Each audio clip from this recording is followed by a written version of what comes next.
Sempre que vocês ouvirem a palavra de Deus, antes dela ser anunciada, peçam ao Espírito Santo para que trabalhe o seu coração, que seja com o coração aberto, que Ele faça o trabalho que essa palavra que vai ser semeada precisa fazer no seu coração.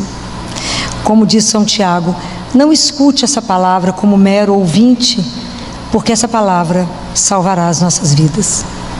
Então, sempre que ouvir, pensa nisso.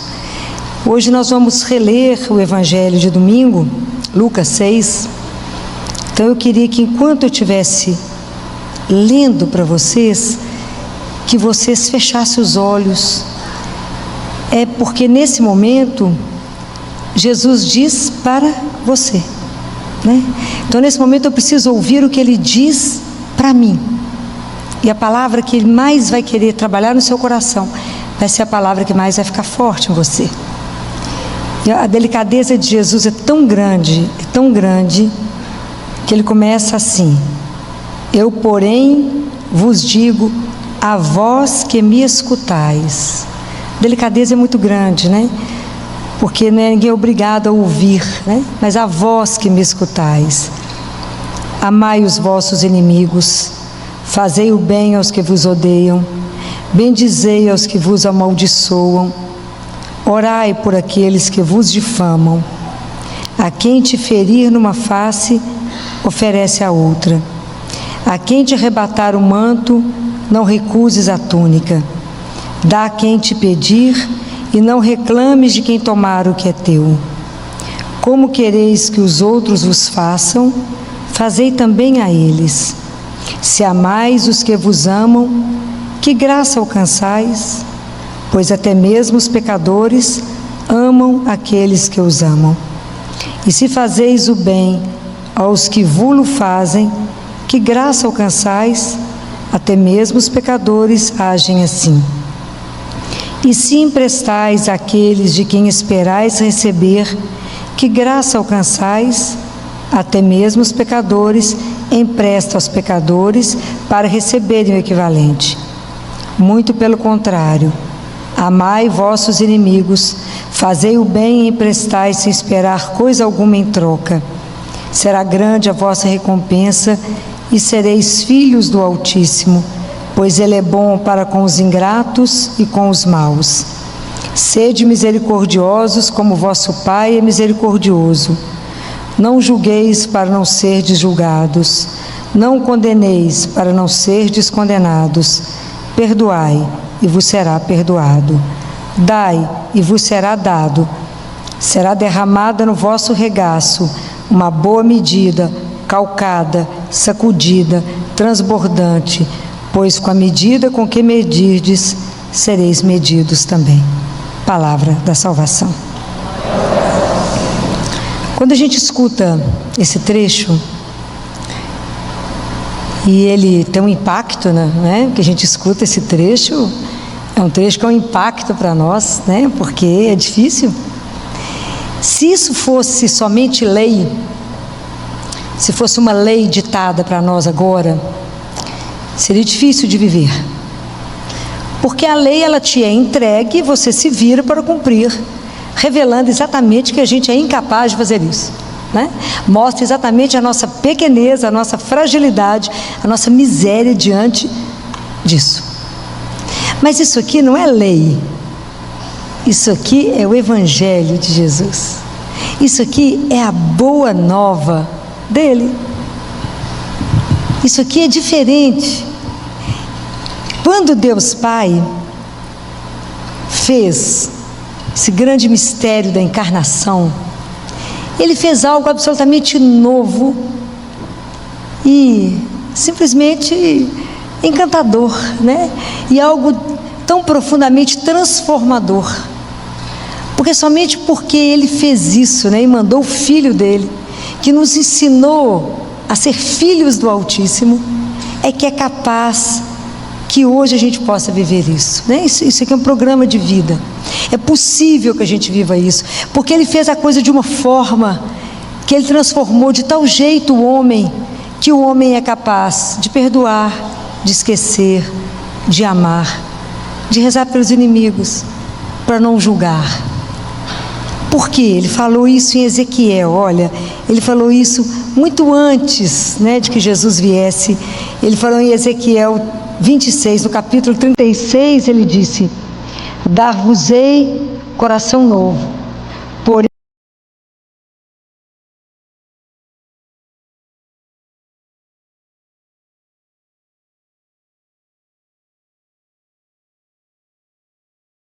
e farei com que andeis de acordo com os meus estatutos e guardeis as minhas normas e as pratiqueis.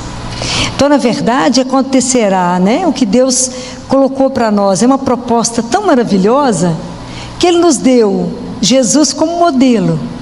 Isso aqui é possível viver somente por uma coisa.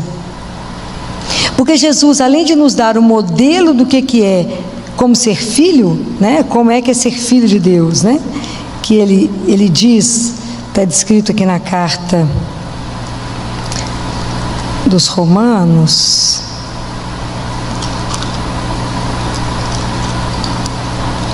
está escrito na carta de Pedro, no capítulo 2, que ele fala: Cristo sofreu por vós, deixando-vos exemplo, a fim de que sigais seus passos.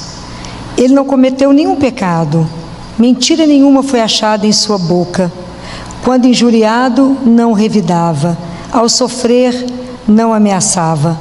Antes punha sua causa nas mãos daquele que julga com justiça. Então, ele deu o modelo. Como é que a gente vai fazer para seguir esse modelo? A gente só é capaz disso por causa de uma coisa.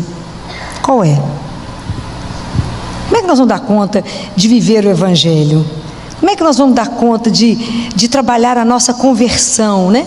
Porque a nossa conversão é isso, quando a gente toma uma atitude e todas as nossas ações estão comprometidas por causa dessa ação. Não, se eu, né, assumo que creio em Deus e que sou filha dele, reconheço isso, todas as minhas ações são pautadas por isso. Mas por que a gente dá conta? Por que a gente está a caminho? Vocês estão aqui numa terça-feira por causa de uma palavrinha, qual é? Outra, nem fé nem amor, qual é? Qual da graça? Aprenderam. Por causa da graça que é derramada em nós. Porque a gente sozinho não é capaz de ler, servir a paz. Eu falo, sou eu não. Não sou eu.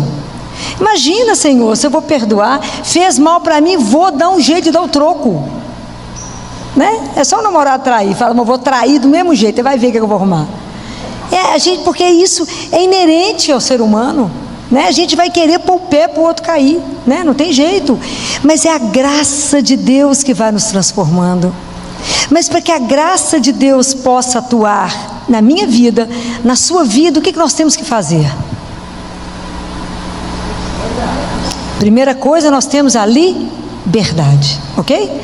Guardem isso, a nossa vida com Jesus é o encontro da graça com a liberdade. Então primeiro eu falo com ele, Jesus, eu quero te seguir. Ele fala, que lindo, então eu vou te dar graça. Jesus, eu quero rezar, então eu vou te dar graça. Jesus, eu quero confessar, ele te dá graça, porque sem a graça a gente faz nada. É o que ele fala em João 15, sem mim nada podeis fazer, e nada é nada. Nós temos a ilusão que fazemos alguma coisa. Então por causa da graça nós somos transformados. Como é que Jesus pode nos transformar? Somente se Ele encontrar conosco, ok? Não que Ele não queira, o problema é a gente querer. Como é que um milho vira pipoca? Se eu puser no fogo. Como é que eu vou ser transformada? Se eu for exposta ao fogo, que vai me consumir sem me destruir. Isso é o Espírito Santo de Deus que tem que nos queimar, tem que nos pegar de jeito. Tem que pegar esse coração duro e dar um coração de carne. É Ele que tem que nos transformar, Ele que tem que nos fazer experimentar a experiência de ser amado. Porque como é que eu vou amar alguém? Porque para eu poder esquecer, perdoar, não julgar nem nada, eu tenho que ter um amor imenso por você. Como é que eu consigo ter esse amor? Se eu me sentir amado. Então essa é a primeira experiência que todos nós temos que fazer, de ser amado de uma forma tão incondicional por Deus. Deus nos ama tanto, e de entender que Ele tem uma paciência tamanha conosco, e que Deus me perdoa tanto, que eu falo, eu tenho que perdoar o outro que é igual a mim, ué? Se aquele que é o Senhor de todas as coisas me olha com compaixão e me perdoa, quem sou eu para não perdoar o outro? Mas isso é um caminho, porque às vezes a gente começa a nossa vida espiritual, e eu dou muito exemplo com criança, porque eu acho que a gente é menino mesmo diante de Deus.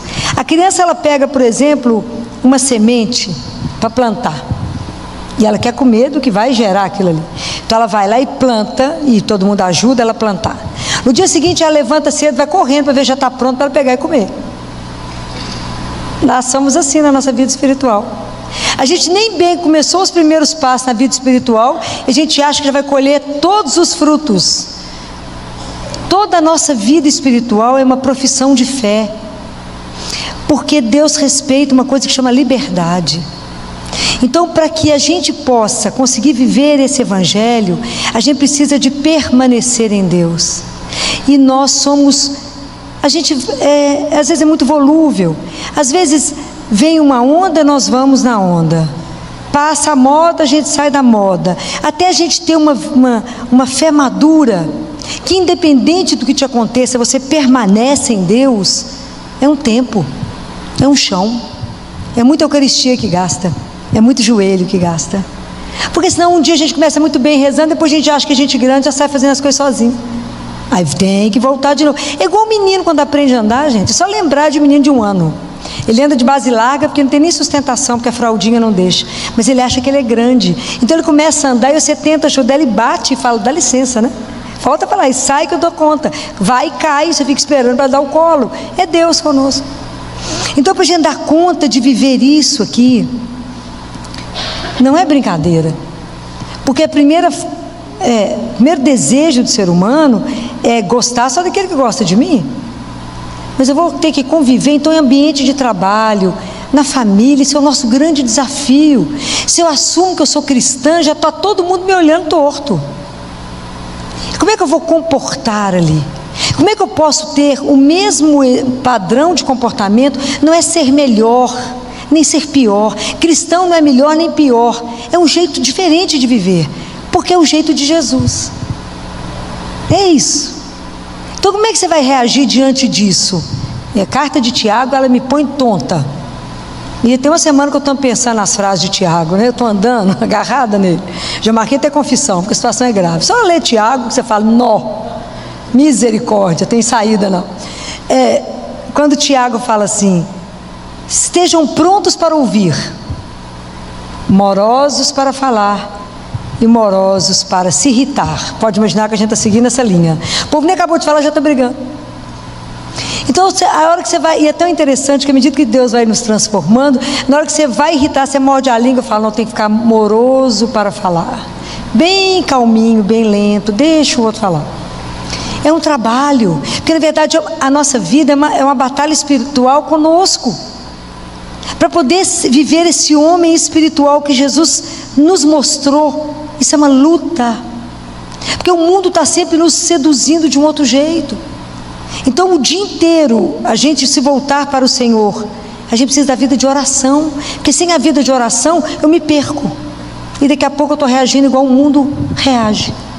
Eu preciso de reagir como Deus reagiria no meu lugar. Isso é um treinamento. Ninguém vira atleta da noite para o dia, vira? Né? O atleta, ele tem que treinar todos os dias. Você vai fazer um salto à distância, quando seu treinador te coloca, vai aumentando a altura, você treinar para você ficar melhor. Assim é a nossa fé. Para mim poder acreditar cada vez mais estar perto de Jesus, eu tenho que querer, primeiro passo. E eu tenho que ter um tempo, segundo passo. Eu tenho que ler a palavra, eu tenho que meditar e eu tenho que mudar as minhas ações. Mas Jesus, ele é tão doce, que eu já falei com vocês. Ele só vai transformar em vocês aquilo que vocês apresentarem para Ele. Se vocês falarem com Ele, não, Senhor, sou ótima, não tem nada para resolver, ele vai ficar do seu lado. E não vai agir em nada. Mas vocês falar com Ele assim, Jesus, guarda minha língua. Não, estou apavorada com a língua. Aí, fala com Ele. Resto todo dia pela minha língua, eu falo demais. No hospital, né, a vida, no consultório, o dia inteiro eu falo. Então, a língua, quando eu penso na língua de Santo Antônio, que está lá viva, para vocês quiserem ver, que ele só falava de Deus. Quando ninguém queria escutar o evangelho, ele ia para a beirada do rio, os peixes saíam para escutar a palavra. Então você pensa no dia, o que você mais falou? Mais amaldiçoou? Alguém te dá uma fechada no trânsito, o que você fala? Não precisa comentar.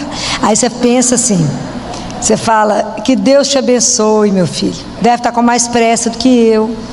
A gente não sabe, não é verdade? E é tão interessante que eu queria comentar uma coisa para você, com vocês, que às vezes a gente discute pouco, mas que a gente precisa discutir, porque há uma tendência da personalidade nossa, do ser humano, que é isso que Jesus vem tocar na ferida, né? Não julgueis. Coisa simples. Para não ser julgados. Não condeneis, para não ser descondenados. A palavra aqui, ela é muito dura sobre isso. Tanto Tiago, né, meu amigo Tiago, estou de mal agarrada nele. Tanto Tiago quanto São Paulo, eles pegam muito pesado com a questão do julgamento. Porque o problema não é eu te julgar para que você não me julgue. Eu não te julgar para que Deus não me julgue. Compreenderam a dimensão disso? É muito grande. É muito pesada. Mas vocês nunca poderão falar que vocês nunca ouviram falar sobre isso, porque faz parte da nossa caminhada entender isso e pedir a Deus a graça de não julgar, a graça de se colocar no lugar do outro, ter compaixão. E muitas vezes eu vejo situações que eu falo, se eu estivesse no lugar dessa pessoa, eu faria pior do que ela, né? E hoje eu descobri, né, tristemente, eu descobri, falei isso há uns anos atrás, falei com Jesus, na ira eu sou capaz de matar. E é duro o dia que você descobre isso, que a ira te leva a matar alguém. Então, você não está imune a nada. Eu tive uma oportunidade, que foi eu considerei um presente, de ir numa prisão, na época de Natal. Fui lá falar para os presidiários, porque uma atitude sua não te define. O fato de você agora aqui levantar e brigar não quer dizer que você seja isso, mas às vezes naquele momento, pelo impulso, você comete um erro, e isso não pode te definir como pessoa. Essa é a misericórdia. Então eu fui lá, fui na PAC, aqui de Nova Lima, que é a igreja aqui, tem um trabalho lindo lá, lindo. Vocês conhecem? É a igreja que não tem, a cadeia que não tem guarda, que não tem chave, né? Fica tudo aberto, né? E inclusive eu entrei na cela e me fechei lá dentro com eles, para ver como é que é a sensação de estar preso, né? Um horror, né, gente? Um horror. E aí foi tão interessante, porque eu fui falar para eles, falar de Deus para eles, na época do Natal. Fiquei lá um tempo lá, eles trabalham inclusive com marcenaria, tem todas as armas possíveis que vocês imaginarem. Eles não fazem nada, porque eles querem ir embora, já está pronto quase para ir embora. E aí depois eles perguntaram se podiam, nós tivemos uma conversa muito bacana, foi muito rico, para mim foi muito rico. E aí depois eles perguntaram para mim se eles poderiam rezar por mim. Olha que espetáculo. Nós podemos rezar por você? Falei, mas é muita honra. Aí eu fiquei no meio, eles fizeram uma roda, e depois eles falaram, agora nós podemos cantar para você? E eles cantaram, e a gente dançou. Olha, eu nunca imaginei que eu ia estar no meio de tanta gente que matou, tanta gente que roubou, tanta gente que fez tanta coisa grave diante da sociedade, dançando e cantando. Porque primeiro eles já tinham sido perdoados por Deus, eles precisavam de se perdoar e entender que aqui, eu falava isso com um senhor, e falei isso com eles, uma atitude sua não te define, né? Então esse não julgar, né? Isso, não condenar, não corrigir o erro, é diferente. A gente tem que ter consciência que um ato nosso determina um sofrimento, e eu preciso reparar isso. Isso é uma coisa. E isso é o pecado que Deus não quer que a gente cometa, mas o pecador ele ama, e a gente tem que restaurá-lo.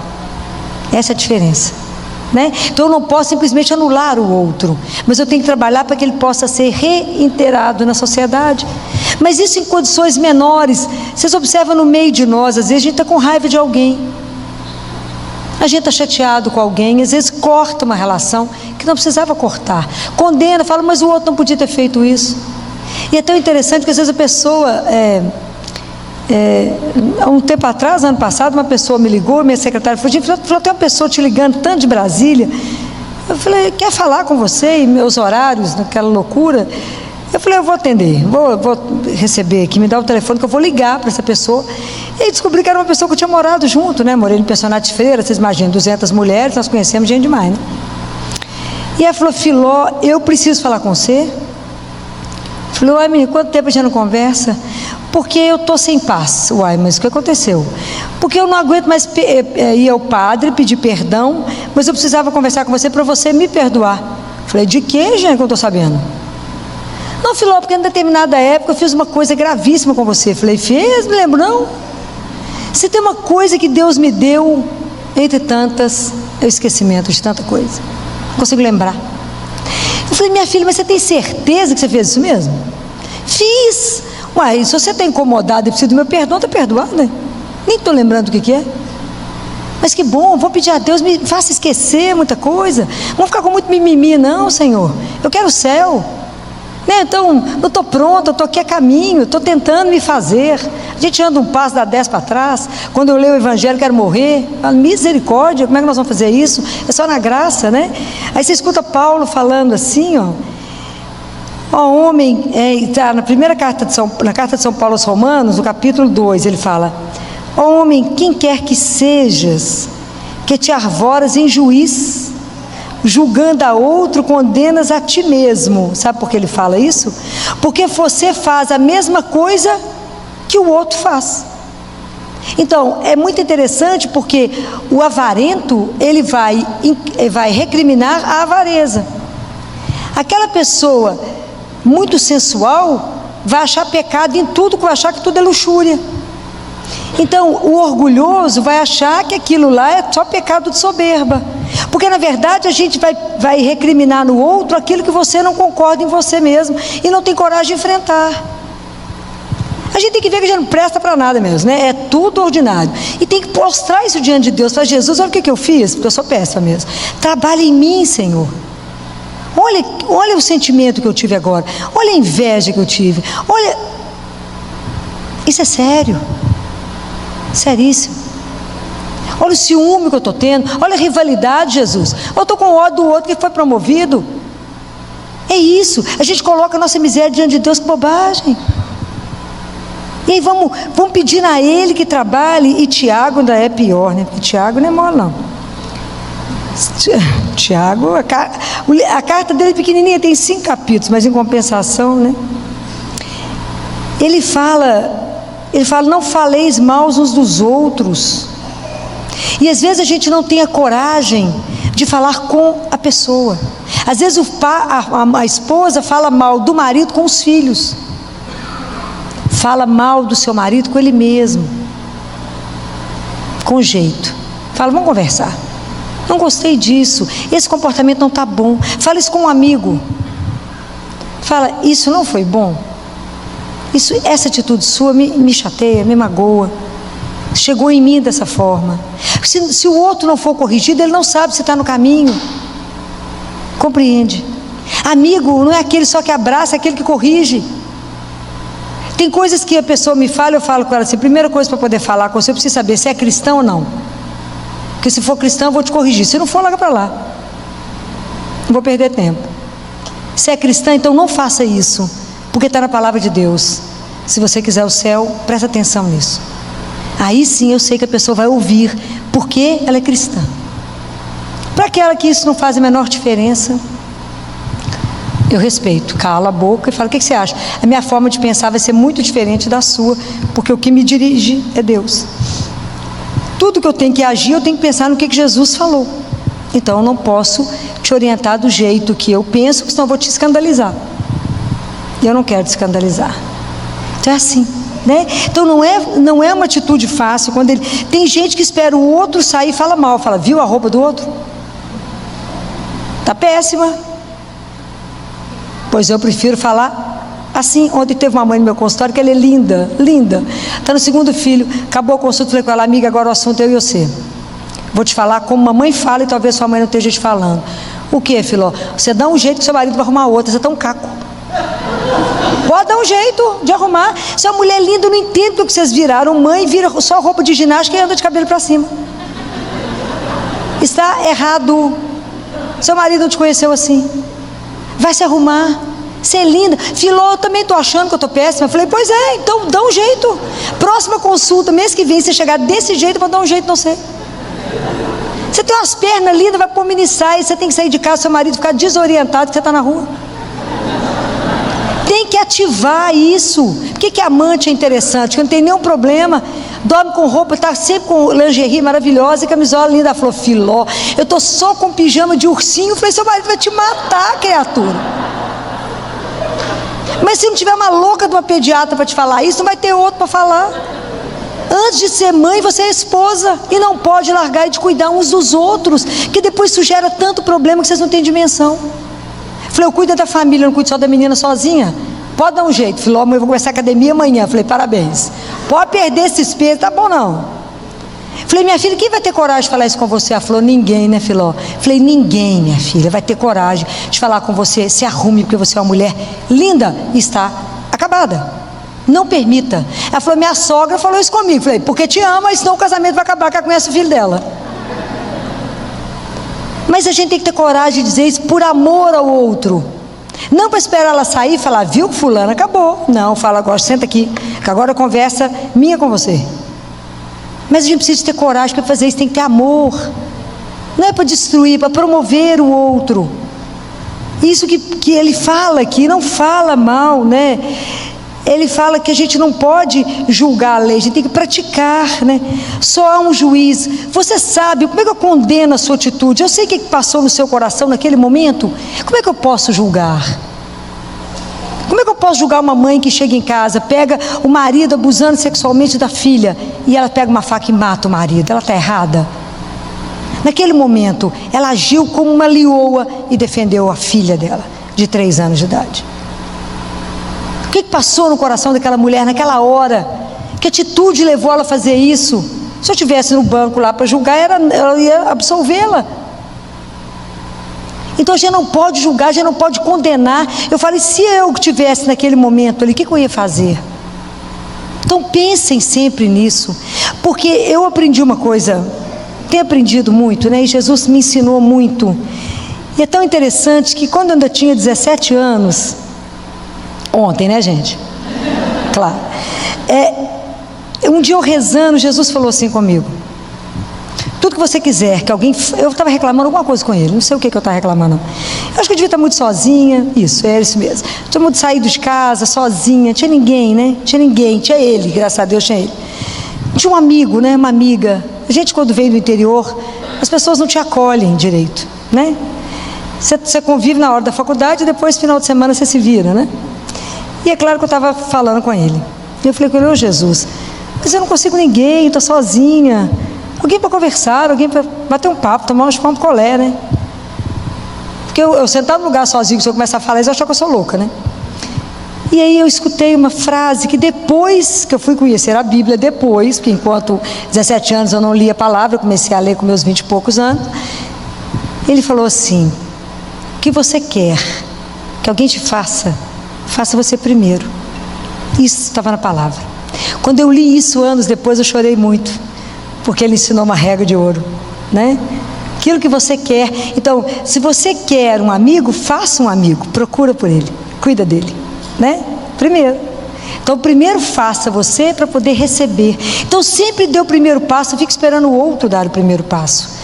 Há muitos anos atrás, uma senhora do grupo, quando meu grupo de oração era pequenininho, na Capela das Freiras, uma família que é muito rezar, uma senhora estava sofrendo muito, que os filhos tinham brigado e estavam inimigos, e ela estava sofrendo demais da conta, e ela me pediu se eu podia dar um jeito na história, se eu podia dar um jeito de conversar com eles. Então eu fui procurá-los separadamente, e aí um falou assim, mas eu estou esperando ele tomar uma atitude. Eu falei, não. Ele falou, eu estou aberto, eu estou esperando só que ele venha. Eu falei, então vamos lá junto? Vamos lá. Ela já tinha preparado a casa dela com os filhos todos, eu cheguei lá com o outro. Vamos lá fazer a reconciliação, somos irmãos. Então um estava esperando a atitude do outro. E às vezes você perdeu um amigo, perdeu alguém que se ama, porque um está esperando o outro tomar atitude, vai você. Vai lá com aquela cara mais lavada, fala, estou sofrendo porque eu estou com saudade de você. É assim. Assim é o que Jesus faria. Pensa sempre. Fala, como é que o senhor faria no meu lugar? Então, tudo isso que ele falou hoje, né, é tão sério. E são regras para a nossa vida.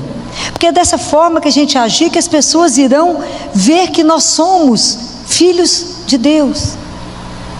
É fácil? Não, de jeito nenhum.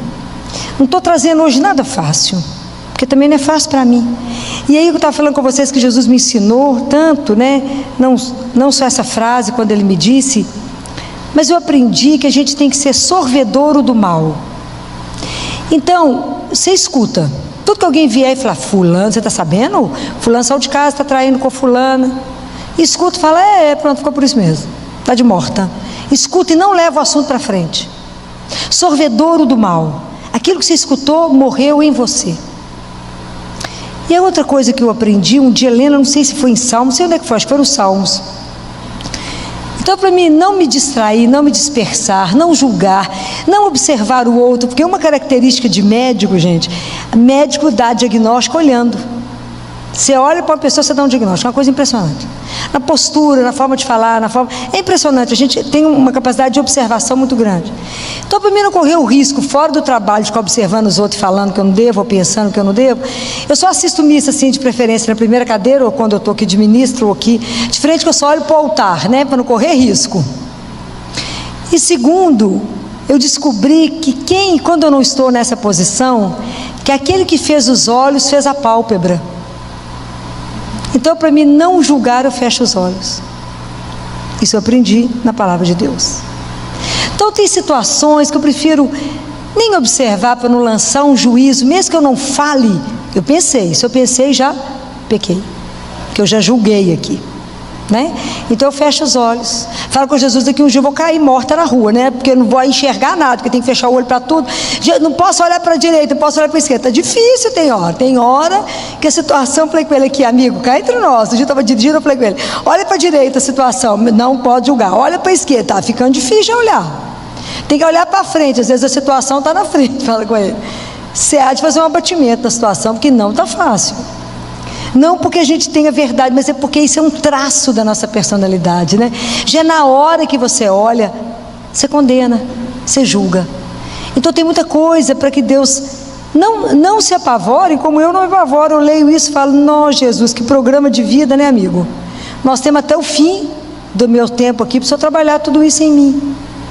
Mas por isso precisamos rezar muito, por isso precisamos confessar muito. Por isso precisamos de muita Eucaristia, para que a gente possa entregar para Ele a nossa alma de leproso, né? Porque nós somos leprosos de alma, como dizia São Francisco, né?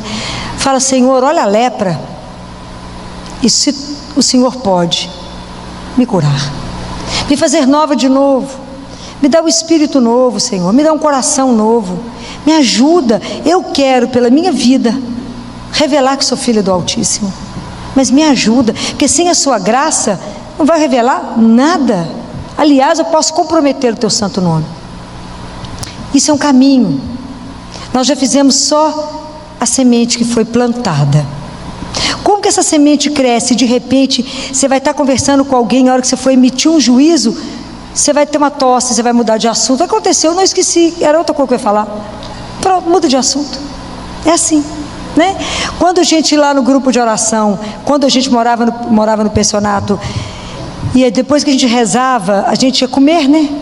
Estudante é sempre esfomeado, pobre, a gente não tinha dinheiro para nada. Sempre falava assim, eu estou com uma fome, o que você tem no quarto? Outro falava, você tem água? Água que todo quarto tinha. Outro falava, eu tenho pó de café, o outro tinha açúcar, eu tinha um pedaço de pão. Fazia um banquete. Quando a gente sentava para comer, as pessoas falavam assim, vão falar mal dos outros? Eu falava, ótima ideia, tinha acabado de rezar, ótima ideia, vamos, a gente começa falando de você. Esse assunto foi abortado na história, porque quando a gente se reunia, descobriu que a gente falava, na verdade, era de si mesmo. Então vamos falar de nós mesmos? Mas isso é um treino, né? Jesus vai nos treinando, mas à medida que eu me exponho a Ele. Então, meus queridos irmãos, assim, essa palavra de hoje longe de ser algo que nos desanime. É a palavra que nos encoraja. É exemplo de Nossa Senhora, que quando o anjo apresentou para ela a missão dela, ela falou: eu não sou capaz, como é que isso vai acontecer? Ele falou: o Espírito virá sobre ti. Então, quando ela falou: faz em mim aquilo que o Senhor precisa fazer. Então, que a gente também tenha a audácia e a coragem de pedir a Nossa Senhora que nos conduza, que nos ajude a fazer uma entrega a Deus tamanha, que fala: Senhor, eu falo isso com Ele todos os dias, não deixe a obra que eu sou ficar inacabada. Permita que eu consiga completar na minha vida aquilo que o Senhor sonhou quando o Senhor me fez. Termina a obra. Permita que encerre tudo que o Senhor fez. Eu falo com Ele todo dia: Jesus, o tempo é curto, está acabando. Me ajuda a encerrar aquilo que eu vim fazer. E assim, Deus não vai deixar nada inacabado, mas entrega para Ele. Aprenda que somos dependentes dEle. Vamos pedir a Nossa Senhora que nos conduza. Ela, que fez tão brilhantemente tudo, foi aquela que ouviu, que permitiu que a palavra trabalhasse nela, e que ela que gerou a vida, porque tudo isso não é uma ilusão, gente. A igreja, com aquilo que nos revela, Deus, Jesus, Maria, os santos, isso não é uma ilusão, isso é real. Um dia nós os veremos, um dia as nossas mãos também irão tocá-los. Aquilo que os apóstolos falaram, o que os meus olhos viram, o que os nossos ouvidos ouviram, o que as nossas mãos tocaram, nós tocamos na vida. Um dia nós vamos tocar. Isso é real, de verdade. Isso não é uma história de carochinha, Nossa Senhora não nos deu uma ideia, ela nos deu Jesus, Então que ela nos ajude a amá-lo, e que por sermos amados por Ele, nos dê a graça de ter como gratidão desse amor, amar. O dia que a gente aprender a amar, tudo isso aqui é simples, porque o amor passa por tudo isso. Por que uma mãe perdoa sempre? Pelo amor. Mãe, mas olha o que esse menino fez com a senhora. Mas ele é tão bom, gente. Menino bom desse jeito, Eu já falei isso com vocês. Por que todos os presos são, eles conseguem pegar os criminosos? Porque eles fogem para casa da mãe. Porque a mãe é aquela única que visita. Então, como é muita coisa, muita revelação, eu estou trazendo aos poucos, que senão a gente não guarda nada, Então, hoje o que eu escolhi para trazer para vocês é o que Nossa Senhora falou sobre o Brasil, Então eu trouxe para vocês, para que a gente vá guardando aos poucos. Esse é um ponto. Segundo, que nós estamos chegando perto de pagar o imposto de renda. Dureza, Todo mundo sofre um tiquinho com esse assunto. Às vezes a gente não sabe que todos nós, seja pessoa física ou jurídica, podemos doar 6% do nosso imposto de renda para uma instituição. E eu queria pedir que vocês doassem para a Santa Casa. Nossa luta lá é muito grande. Um hospital naquele porte, quase 8.000 funcionários, 1.200 leitos, 100% SUS. Haja criatividade, fé e coragem para administrar um hospital daquele porte. A equipe da superintendência toda, com o provedor, já ganharam alguns prêmios seguidos todos os anos de gestão, de tamanha seriedade. Ano passado nós tivemos o privilégio de ter o Ministério Público conosco, porque nós estamos fazendo uma obra o CTI neonatal, ele está completamente fora de tudo. A Santa Casa tem 126 anos, gente? Ela é bem jovem, E o nosso CTI neonatal precisa de adequar para os bebês. Então o Ministério Público adotou a obra e fez já a primeira etapa, porque nós temos que ter um lugar para os meninos serem transportados, não tem onde colocar os bebês. O hospital não pode parar, A gente funciona 24 horas todos os dias. Então o Ministério Público, ele usou o dinheiro das multas. Isso é muito interessante. O dinheiro das multas, eles escolhem um projeto que eles consideram sério. E quando o Ministério Público abraça a Santa Casa, isso nos dá uma credibilidade. Porque eles não vão abraçar qualquer causa. Eles abraçaram a questão da Santa Casa, e a gente acredita agora que eles vão fazer a outra etapa. Porque isso tudo são milhões, gente. A outra etapa é mais 13 milhões. Não é uma brincadeira, é muito sério, Então, o nosso trabalho é muito sério. A nossa meta na Santa Casa chama Saúde Ponta para Todos. Então, para vocês terem uma noção, uma criança que está lá, internou 31 de janeiro do ano passado.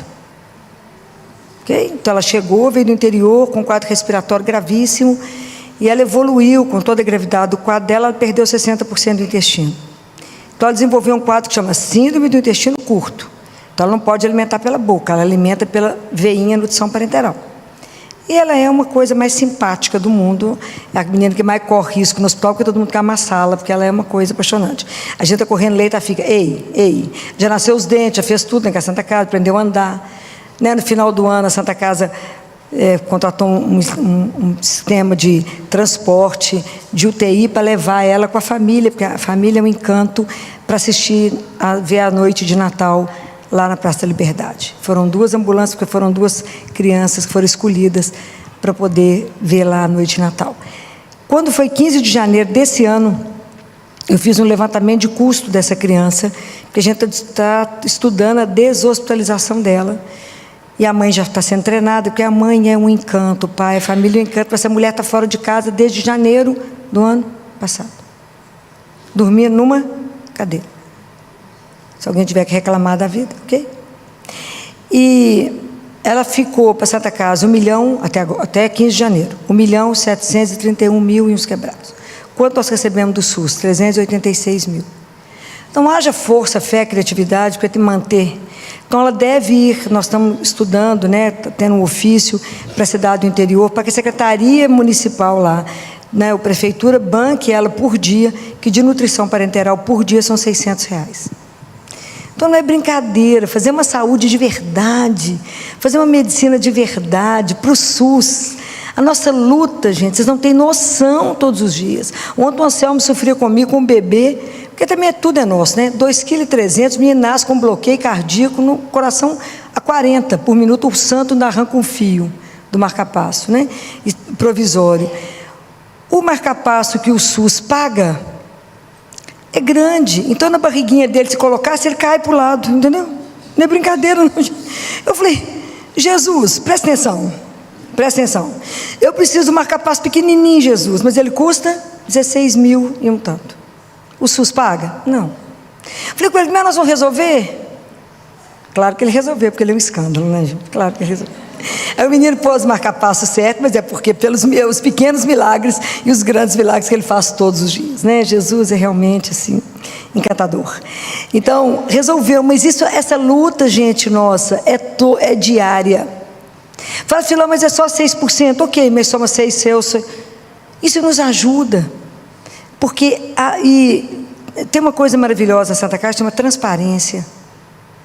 Se vocês quiserem ver, se você quiser acompanhar o dinheiro que você mandou, isso é possível.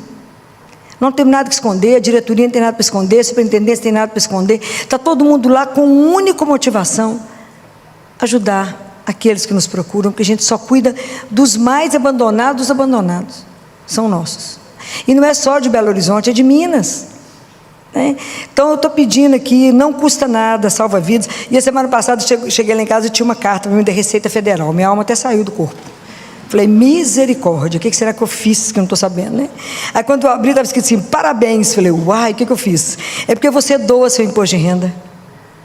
Então a Receita Federal acompanha isso. E mandou carta e parabeniza as pessoas que você não faz nada, você só comunica o seu contador, vou doar o que está na lei, não é fora da lei. Então aqui eu trouxe para vocês alguns folders, vou deixar com ela um link, vou deixar, você coloca no Instagram, né, igual você faz, para que vocês possam ver que isso é possível ajudar, é porque está perto. Senão essas coisas que a gente faz, vocês não ficam sabendo, e às vezes a gente quer ajudar e não sabe como ajudar.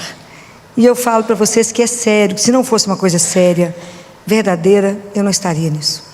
Né? Eu só estou ali todos os dias lutando, tem quase 40 anos, porque creio que de verdade a gente faz um trabalho que é de verdade lutar pela vida dessas crianças. Os que não têm nada, eles não sabem nem que pode falar. A família desse menino nem sabia que tinha um marca-passo pequenininho. Somos nós sofrendo igual louca, brigando para tudo quanto é lado, para poder conseguir as coisas, né? E para ajudar, como diz meu marido, a hora mais feliz de Jesus é a hora que você dorme, né? Então é mais ou menos isso. Aí a hora que eu durmo, Jesus consegue descansar, né? Mas é porque essa luta não é fácil, né? Não tem jeito de você passar por um ambiente desse e ficar, é isso mesmo. Não, não é isso mesmo. O que tem de melhor? É o de melhor que nós temos que fazer. Eu falava ontem, quando a gente é cristão, isso complica um pouco mais, porque você tem uma consciência que é seu irmão, né? E quando eu fico lembrando que vamos ser indagados, onde está o teu irmão? O que você fez com ele? É seu irmão. Então essas coisas tão separadas incomodam muito. Essa desproporção que tem para ajudar, sabe? Não é fácil, gente. Graças a Deus, Deus sempre nos ajuda com muitas pessoas que nos ajudam de verdade e que podem estar lá para poder ver aquilo que a gente faz, porque é real. Então, eu digo que vocês quiserem visitar, quiserem conhecer o trabalho, como uma criança ontem de 3 anos falou comigo, tia Filó, posso fazer um pedido? Pode, querida. Eu quero ir aonde você trabalha. Falei, então bora trabalhar comigo, colocar um esteto, não sei, bora. Então, isso é real, podem ir, o trabalho é de verdade. Essa luta é todos os dias. Não tem sábado, domingo, nem dia santo, nem feriado. Como dizia um motorista de táxi que ficava lá na porta, doutor, me mata uma curiosidade, que meu sonho é saber qual é a conta de luz da Santa Casa, que essas luzes são todas acesas o dia inteiro. Eu falei, esse detalhe eu não sei informar para o senhor, mas não é barato, porque é muita conta. Então eu agradeço a vocês que prestem atenção nisso, ela vai entregar. Olhe isso com o contador de vocês, que todo pouquinho que entrar vai fazer uma diferença brutal para nós, tá bom? Então muito obrigada, desculpa pegar um tempo, mas se eu não contar, ninguém fica sabendo, porque a Santa Casa fica fora da nossa realidade, aqui do mundo de vocês, em um lugar onde a gente só lida com muita gente muito pobre, e está fora do lugar de vocês. Então eu peço um outro olhar para o nosso irmão. Obrigada. Vamos ficar de pé? Vamos rezar. Isso. Senhor, nós te entregamos a doutora Filó e clamamos a tua presença, a presença do teu Espírito sobre nós. Vinde, Espírito Santo, vinde por meio da poderosa intercessão do Imaculado Coração de Maria, vossa amadíssima esposa. Vinde, Espírito Santo, vinde por meio da poderosa intercessão do Imaculado Coração de Maria, vossa amadíssima esposa. Vinde, Espírito Santo, vinde por meio da poderosa intercessão do Imaculado Coração de Maria, vossa amadíssima esposa. Amém. Ave Maria, cheia de graça, o Senhor é convosco. Bendita sois vós entre as mulheres, bendito é o fruto do vosso ventre, Jesus. Santa Maria, Mãe de Deus, rogai por nós, pecadores, agora e na hora de nossa morte. Amém. Vamos sentar.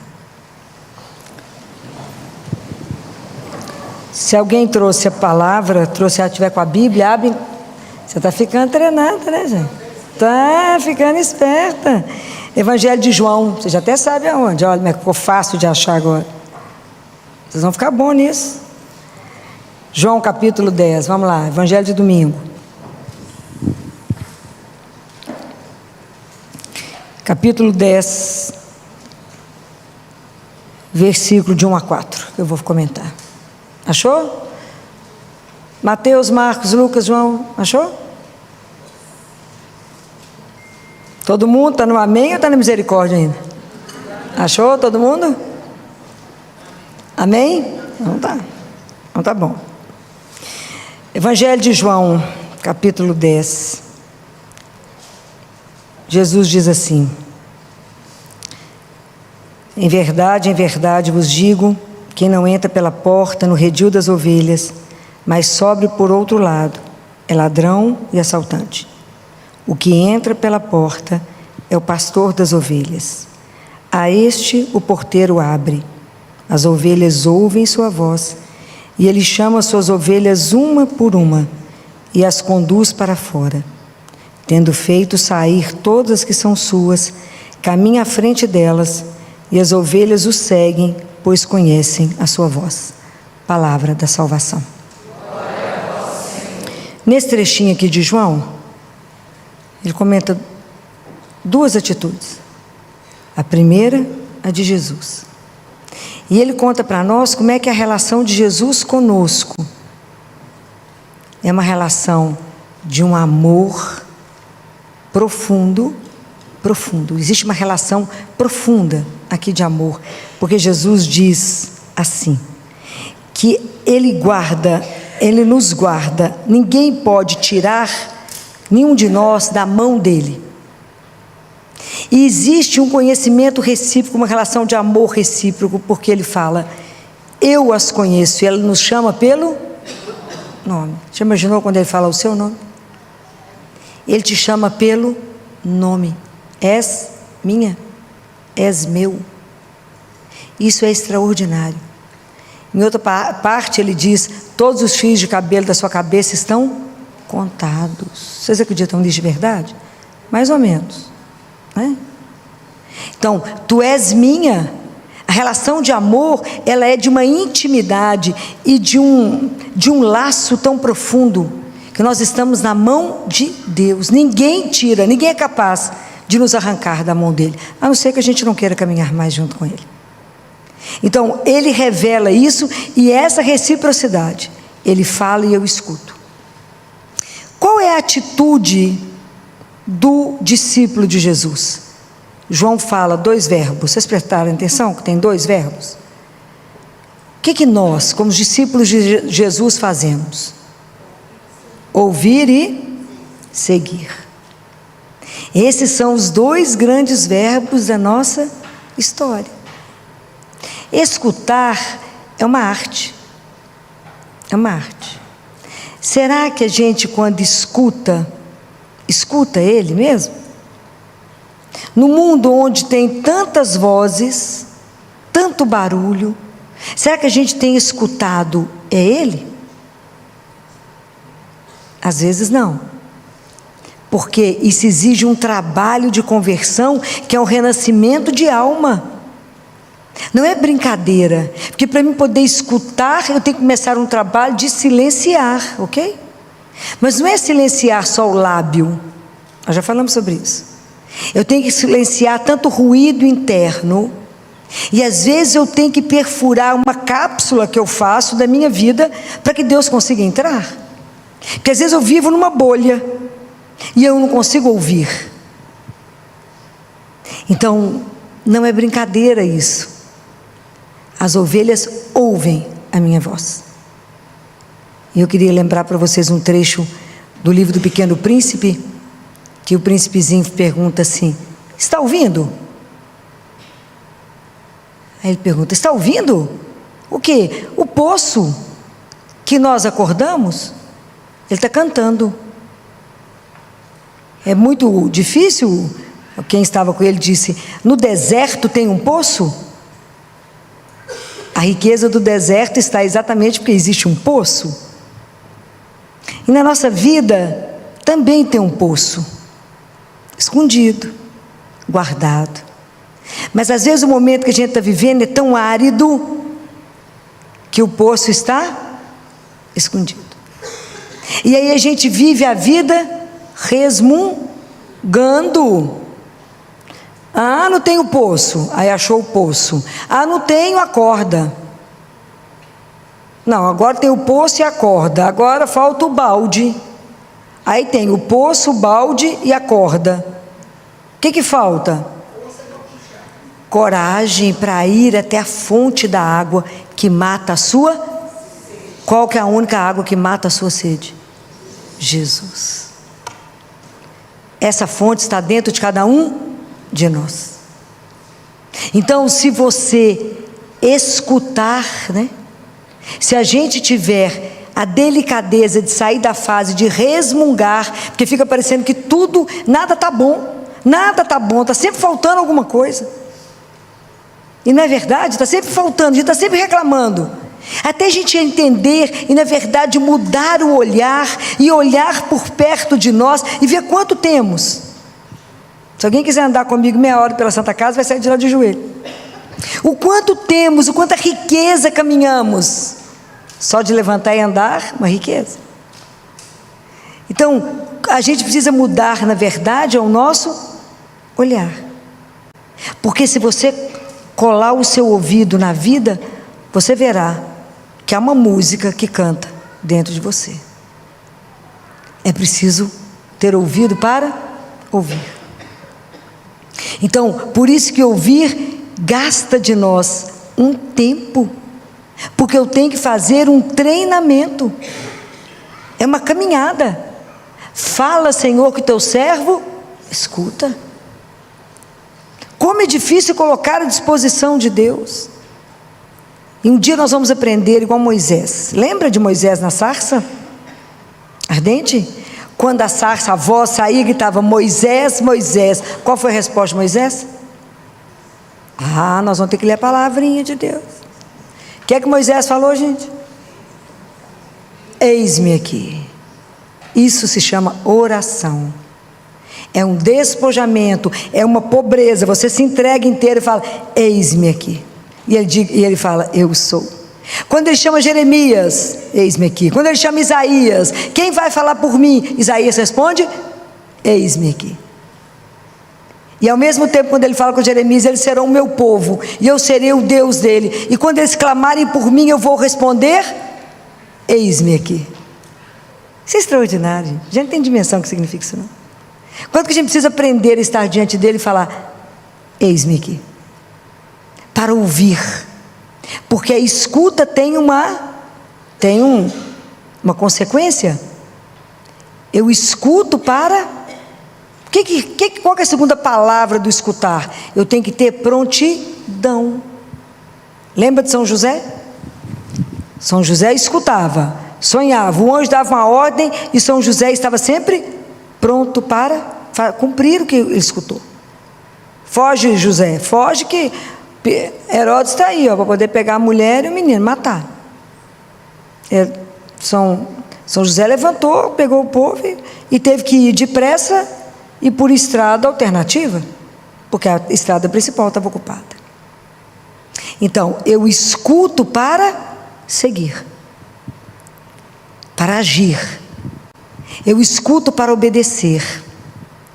Quando Jesus está no Monte da Transfiguração, Deus Pai fala o que para os discípulos? Estava tudo atordoado. Este é o meu filho. Qual que é o resto da frase? Escutai-o. E Jesus está falando o quê? Nada. Nada. Quer dizer, acolha, siga. Então nós temos que olhar os passos dele, seguir os passos de Jesus, porque eu escutei. Seguir Jesus é simples? Demais da conta. Porque a primeira coisa que vai contrário é aquilo que você quer do que ele quer. Você fala: Jesus, vão ali. Fala: não, é lá. Não, Jesus, ele é melhor. Não, é ali. Então seguir Jesus implica que você vai ter que abrir mão primeiro da sua vontade. Seguir Jesus é estar atento. Eu tenho que estar atento. Diz um padre do deserto que o maior pecado que a gente comete é o pecado do quê? Distração. Deus está falando, nós estamos voando. Qual que é o melhor exemplo que vocês têm disso? Já viram os atletas quando vão sair para uma corrida? Eles não estão completamente concentrados, esperando, em posição, esperando o sinal para sair correndo? É assim que devia ser a gente com Deus. Ligado em Jesus, de olho nele, de olho na cruz, esperando ele dar o sinal. Deu o sinal, cumpre. Como nós estamos longe disso.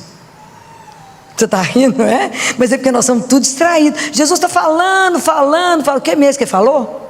Não escutei. Claro que não, está voando, está no Instagram, está fazendo qualquer outra coisa no mundo. Mas porque para eu poder ouvir, eu tenho que estar inteiro naquilo que eu estou fazendo. Se eu vou rezar, já falei isso com vocês mais de uma vez, se eu estou diante daquele que é vivo, exige de mim uma atitude que seja viva. Eu não posso fazer uma relação com uma ideia, eu estou fazendo uma relação com uma pessoa. Então ele falou, eu tenho que escutar. Então nos livre, Senhor, da distração. Eu preciso aprender a te ouvir, a reconhecer a sua voz no meio de tanta confusão, para falar: não, Jesus quer que eu faça isso. É simples? Claro que não. Que exige um comprometimento da sua vida inteira. Seguir Jesus. Entender que muitas vezes no caminho nós somos sustentados. A nossa vida é sustentada pelo Espírito Santo de Deus. Muitas vezes nós não andamos, nós somos carregados. A gente tem a ilusão que anda, não anda. O dia que a gente entender que é a graça de Deus que nos conduz, desde que eu queira, que eu seja fiel, que eu fale, Senhor, eu quero ouvir para te seguir, para me comprometer. Fiquei lembrando muito, quando eu estudava tudo isso, quando eu estudei sobre a vida de Joana d'Arc. E Joana d'Arc, ela ouviu e por isso cumpriu. E ela ouviu, vai e salva a França. Uma menina pobre, analfabeta, 17 anos de idade, sabia o que de arma, e liderou todo o exército francês e venceu. A vida dela era pautada na oração. Quando ela chega no castelo para falar com o rei, fala, no meu senhor me mandou aqui. Quem que é o seu senhor? Deus. Básico. Eu vim cumprir o que ele mandou. O rei tenta enrolar, se fazer passar por outro, ela passa pelo que está sentado no trono, nem dá confiança, anda no meio do povo e fala, você é o rei, a você o curvo. 17 anos de idade. Salvou a França, salvou a França. A guerra de 100 anos foi com ela que terminou. Uma menina analfabeta. Mas ouviu, e porque ouviu, deu o passo e foi comprometida. No final, quando foi traída, quando foi presa, teve na mão o papel para assinar e falar, nada, eu alucinei. Ela falou, não posso mentir tudo que eu vivi. Então eu prefiro morrer. Morreu queimada, viva, falando o nome de quem era o Senhor da vida dela, Jesus, até o fim. Também ela foi orientada por duas santas que tiveram a cabeça cortada no século IV, que eram as duas santas que conversavam com ela, Santa Alexandrina e a Santa Catarina, e São Miguel Arcanjo, eram as pessoas com quem ela conversava.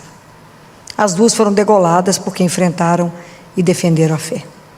Quanto nós estamos longe de escutar e de tomar uma atitude com a nossa vida e falar, eu sou cristã. Porque mais do que falar, a minha vida tem que revelar aquele que eu creio. Os meus atos, por si só, têm que revelar aquele que me sustenta. Por isso que é um trabalho de conversão diária. Pedir a Jesus, Jesus, me dá a graça de te ouvir e a prontidão de te servir. Eu quero ouvir, mas eu quero viver para vos servir. Se eu tenho uma relação de amor, se eu sei que Ele é o meu pastor, se eu sei que Ele cuida de mim, que eu estou nas mãos dEle, eu estou lutando com o quê? Vamos pedir a Ele, me ajuda a viver de verdade, a cumprir esse trecho do Evangelho, me ajuda a ser uma ovelha. Se eu sei que o Senhor cuida daquela que está machucada, cuida daquela que está bem, cuida daquela que está fraquinha, carrega aquela que está doente, me ajuda. Me ajuda. Eu não quero estar disperso na vida, eu quero estar atento ao Senhor que me chama em cada momento da minha vida.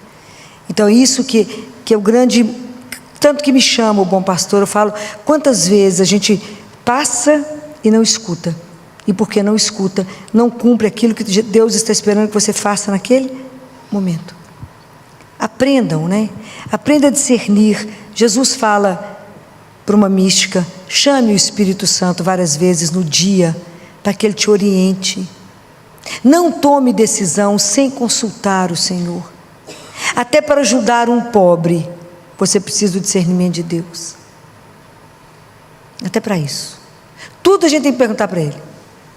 Eu rezo de manhã cedo, principalmente meu anjo da guarda, e falo, coloque no meu caminho os irmãos de rua, que o Senhor vai permitir que eu encontre hoje. Para quem são essas coisas que estão no meu carro? Para quem é que eu vou ajudar hoje? Coloca no meu caminho para que eu não faça nada errado, porque eu não sei discernir. Não coloca dois, não que eu vou errar. Quem é que tem que ajudar? Coloca certo no meu caminho. Porque a gente não consegue ver nada, muito menos ouvir, porque a gente está muito disperso. Hoje nós vamos pedir a Jesus que a gente tenha a graça de não dispersar, mas viver atento a Ele. Então eu quero encerrar essa meditação com uma oração que eu desenhei para nós hoje.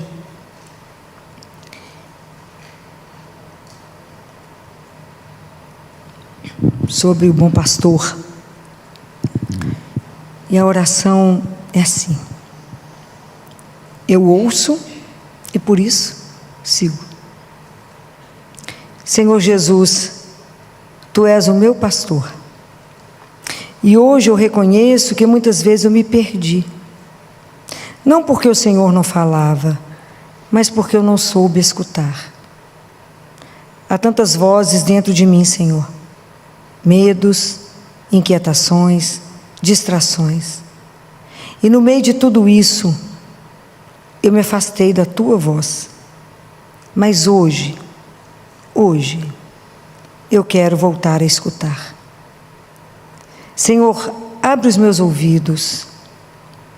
Dá-me um coração silencioso, atento, disponível. Ensina-me a reconhecer a tua voz no meio de tantas outras. Que eu não fuja quando o Senhor me chamar. Que eu não endureça o coração. Fala, Senhor, que o teu servo escuta. E dá-me coragem, Senhor, porque eu sei que ouvir não basta. É preciso seguir. Mesmo quando eu não entendo, mesmo quando dói, mesmo quando custa. Dá-me um coração obediente. Que eu não fique parado, que eu não adie, que eu não tenha medo, mas que eu dê o passo. Hoje, Senhor, eu escolho confiar na tua voz. Eu escolho não seguir mais as vozes que me afastam de ti. Eu escolho ouvir. Eu escolho seguir. Cuida de mim, meu bom pastor. Conduz os meus passos e não permitas que eu me perca novamente. Amém. Vamos rezar a oração de Nossa Senhora, o terço de Nossa Senhora das Lágrimas. Alguém aqui já rezou esse terço? Mais alguém já? Que bom. Que bom. O terço é simples. Por que ele é simples? Quem ensinou esse terço? Jesus. Homem é prático. O texto da misericórdia, quem ditou? Jesus. O texto das Santas Chagas, quem ditou? Vocês não conhecem o texto das Santas Chagas. O texto da Sagrada Face, quem ensinou? Vocês pouco rezam ele. Hoje é dia de rezar o texto da Sagrada Face. Já rezaram? Parabéns. Então, por isso, o texto que ele ensina é simples. E ele fala que a irmã Amália: eu guardei as lágrimas da minha mãe por 20 séculos. Foi tudo que ela chorou no caminho do Calvário. E hoje eu entrego as lágrimas para vocês, para que vocês possam usar. E ele fala a seguinte frase: tudo que vocês pedirem pelas lágrimas da minha mãe, eu sou obrigado amorosamente a conceder. E Nossa Senhora fala que essas lágrimas derrubaram o império infernal. Então, deixa eu pegar aí, amor. Traz aqui, por favor. Deixa eu ler para vocês o que ela falou. Esse aqui. Tudo que ela falou sobre o Brasil.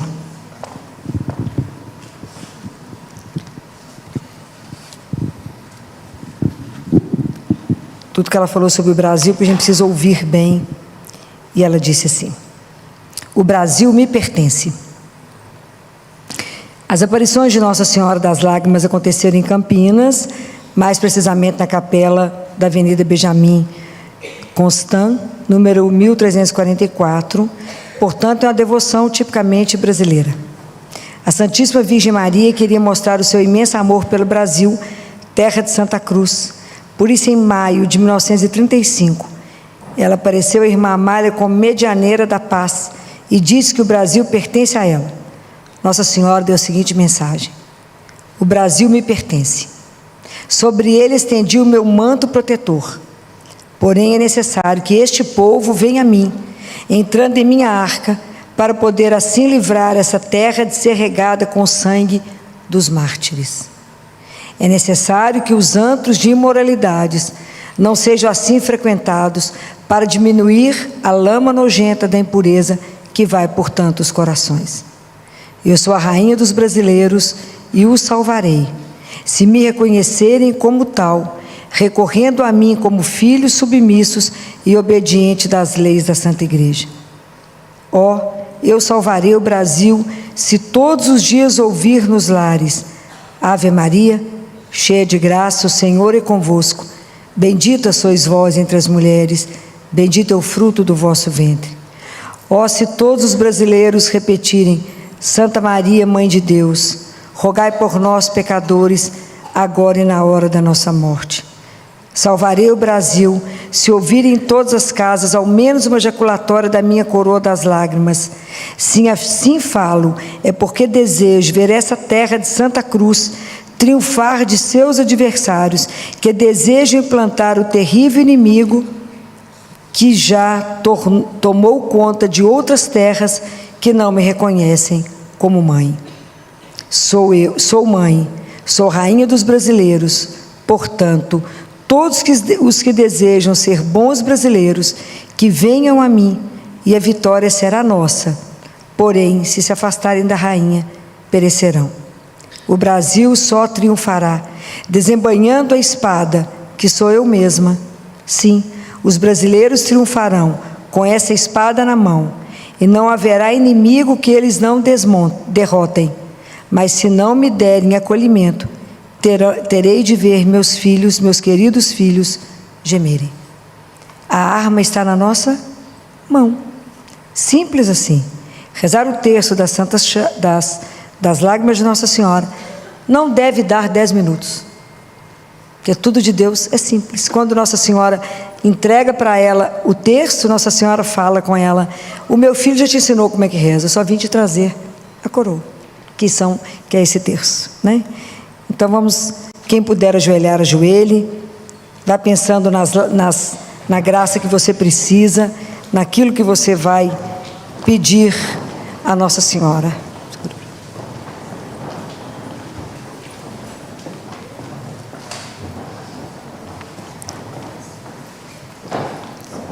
Quando a gente terminar o texto, quem quiser colocar a fita, o baú vai ser aberto, pode colocar a fita com as intenções do